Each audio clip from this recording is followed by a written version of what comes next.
যুব তৃণমূল নেতার গাড়িতে পেছন থেকে সজোরে স্করপিওর ধাক্কা, গুরুতর আহত যুব তৃণমূলের ব্লক সভাপতি। ষড়যন্ত্র করে খুনের চেষ্টার অভিযোগ পরিবারের। বিস্ফোরক অভিযোগ, তৃণমূলের একাংশ বিজেপির সঙ্গে হাত মিলিয়ে এই কাজ করার চেষ্টা করছে। পাল্টা কটাক্ষের তীর বিজেপির। ব্যাপক চাঞ্চল্য মালদা জেলার হরিশ্চন্দ্রপুর সদর এলাকায়।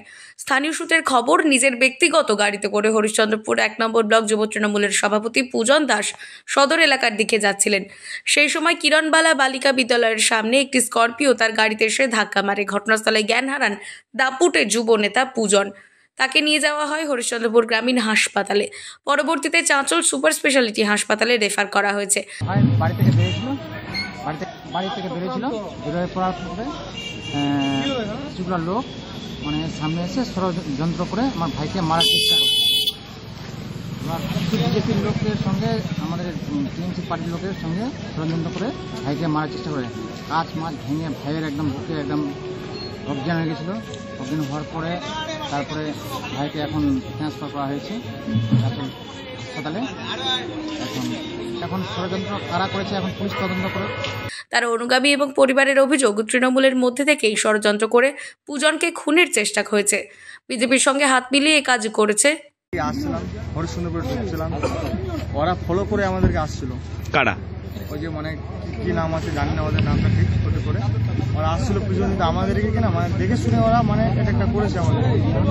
তারপরে মানে আমাদের জন্য কিছু জন ক্ষতি ড্রিঙ্ক করেছিল, সবাই ওখানে গাড়ি মদ্যপ অবস্থায় করেছিল। গাড়ির মধ্যে সবাই 4 জনে ফুল নেশা করেছিল। গাড়ি নিয়ে খুব স্পিডে আসছিল, মানে 80-70 স্পিডে আসছিল। খুব স্পিডে ধাক্কা মেরেছে, আমাকেও মাথায় অনেক জোরে লেগেছে, বুকে লেগেছে, আমাদের তরুণ নেতাকেও খুব লেগেছে, বুকে লেগেছে, মাথায় লেগেছে অনেক জোরে। মনে হয় সেটাই হবে। আমার তো মনে হয় কেউ মানে প্ল্যানিং করে এটা কাজ করেছে মনে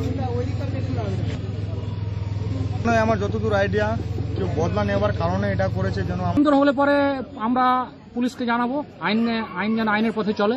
সে যেই হোক, নিজের দলে হোক অন্য কেউ হোক, এটার জন্য সত্য কথা মানে সত্য তদন্তটা যেন বেরিয়ে আসে, কে বা কারা এর সাথে যুক্ত আছে। একজনকে আটক করা হয়েছে, যে ড্রাইভার ওই গাড়ি চালাচ্ছিল। যদিও বিজেপির দাবি এটা তৃণমূলের অন্তর্দ্বন্দ্বের কারণ, বিজেপি এইসবে যুক্ত নেই। আপনি জানেন বিজেপি এগুলাতে বিশ্বাস করে না, এবং সম্পূর্ণ বিজেপি যারা বলছে বিজেপির ষড়যন্ত্র ভিত্তিহীন। যা তৃণমূলের গোষ্ঠীকন্দল যেন এগুলো তৃণমূলের মধ্যে এগুলো মারপিট, গন্ডগোল, ঝগড়াঝাটি চলছে। এটা আমাদের দেখার দরকার নাই। সারা পশ্চিমবাংলায় এইভাবে চলছে তৃণমূল টু তৃণমূল, এতে বিজেপির কোনো ই না। বলছে তৃণমূল দলের লোকরাই বিজেপির সঙ্গে আতাত করে এগুলো সব ষড়যন্ত্র করছে, খুনের ষড়যন্ত্র। এগুলো সব ভিত্তিহীন, বিজেপির সঙ্গে কোনো সম্পর্ক না। বিজেপি এগুলো নোংরামি রাজনীতিতে যায় না, বিজেপির সঙ্গে এগুলো কোনো সম্পর্কই নাই। বিজেপি এগুলো কোনোদিন বিশ্বাসও করে না এবং এগুলো রাজনীতিও করে না। বিজেপি কাউকে মারার রাজনীতি বিজেপি করে না। সমগ্র ঘটনার তদন্ত শুরু করেছে পুলিশ। ঘাতক গাড়িটি আটক করা হয়েছে। মালদা থেকে দেবাশিস পালের রিপোর্ট, আনন্দ বার্তা।